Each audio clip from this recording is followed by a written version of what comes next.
আজকের এই আলোচনায় আমরা খুবই সাধারণ কিন্তু বেশ ইন্টারেস্টিং একটা সমস্যার গভীরে যাব। আচ্ছা, এমনটা কি কখনো মনে হয়েছে যে কিভাবে একজনই গ্রাহক একটা অ্যাড প্ল্যাটফর্মের কাছে ভুল করে একাধিক মানুষ হয়ে যায়?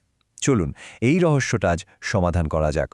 এই যে প্রশ্নটা, এর মধ্যেই কিন্তু ডিজিটাল বিজ্ঞাপনের একটা অনেক বড় চ্যালেঞ্জ লুকিয়ে আছে, আর প্রায় সব মার্কেটারকেই কিন্তু এই সমস্যার সামনে পড়তে হয়। চলুন তো দেখি ঠিক কী কারণে এমনটা হয়। এই স্লাইডটা কিন্তু ব্যাপারটা একদম পরিষ্কার করে দিচ্ছে, তাই না? একদিকে আছে ভুল ডেটা আর অন্যদিকে আছে আসল ঘটনা। দেখুন, একজনই মানুষ, কিন্তু যখন তিনি ল্যাপটপ আর ফোন মানে দুটো আলাদা ডিভাইস ব্যবহার করছেন, তখন ফেসবুক ভুল করে তাকে দুজন আলাদা গ্রাহক হিসাবে ধরে নিচ্ছে। অথচ মানুষটা কিন্তু একজনই। তাহলে এই সমস্যার সমাধানটা কি?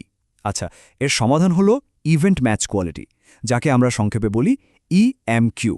এটাই সেই চাবিকাঠি যা আমাদের একজন গ্রাহককে একজন হিসেবে দেখতে সাহায্য করে। সহজ করে বললে, ইএমকিউ হলো একটা স্কোর 1 থেকে 10-এর মধ্যে। এই স্কোরটা ফেসবুককে বুঝতে সাহায্য করে যে ওয়েবসাইটে যে কাজগুলো হচ্ছে, যেমন ধরুন কিছু কেনা বা কোনো ফর্মে সাইন আপ করা, সেগুলো আসলে কোন ফেসবুক ব্যবহারকারী করছেন। ধরুন স্কোর আসলো 10-এর মধ্যে মাত্র 3। এর মানে কি? এর মানে হলো ফেসবুকের কাছে যথেষ্ট ভালো ডেটা নেই, ফলে প্ল্যাটফর্মটা ঠিক নিশ্চিত না। অনেকটা অন্ধকারে ঢিল ছোড়ার মতো অবস্থা। আর এই অনুমানের ওপর ভিত্তি করে চললে তো বিজ্ঞাপনের পারফরমেন্স ভালো হবে না, তাই না? কিন্তু স্কোরটা যদি হয় 9, তখন ব্যাপারটা একদম অন্যরকম। এই লেভেলের একটা স্কোর মানে হলো ফেসবুক প্রায় 100% নিশ্চিত যে গ্রাহকটা কে। আর তখন ফেসবুক গ্রাহকের পুরো যাত্রাটা, সে যতগুলো ডিভাইসই ব্যবহার করুক না কেন, একদম নিখুঁতভাবে বুঝতে পারে।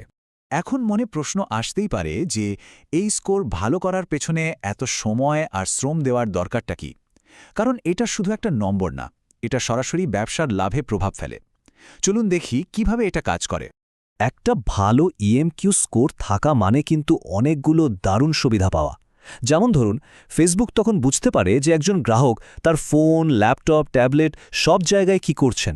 ফলে আমরা গ্রাহকের একটা ক্যামেল চিত্র পাই, আর এর কারণেই বিজ্ঞাপনগুলো ঠিকঠাক মানুষের কাছে পৌঁছায়, আর বিজ্ঞাপনের খরচ থেকে রিটার্নও অনেক বেড়ে যায়। এই কথাটা কিন্তু পুরো ব্যাপারটাকে এক লাইনে বলে দিচ্ছে।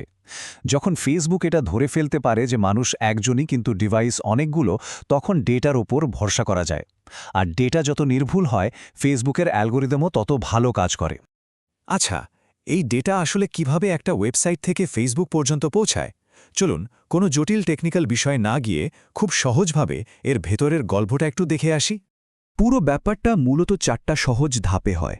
প্রথমে একজন গ্রাহক ওয়েবসাইটে কিছু একটা করেন, ধরুন কিছু কিনলেন। দ্বিতীয়ত, তার দেওয়া তথ্য যেমন নাম বা ইমেল একটা ডিজিটাল কন্টেনারে, যেটাকে বলে ডেটা লেয়ার, সেখানে জমা হয়। তৃতীয়ত, গুগল ট্যাগ ম্যানেজার সেই তথ্যটা সেখান থেকে তুলে নেয়। আর সবশেষে এই ডেটা একদম সুরক্ষিতভাবে ফেসবুকের কাছে পাঠিয়ে দেওয়া হয়। দেখুন, এখানে যে তথ্যগুলোর কথা বলা হচ্ছে, এগুলোকে ভাবতে পারেন এক একটা ক্লু বা সূত্রের মতো। নাম, ইমেইল, ফোন নম্বর, এমনকি কুকি আইডি।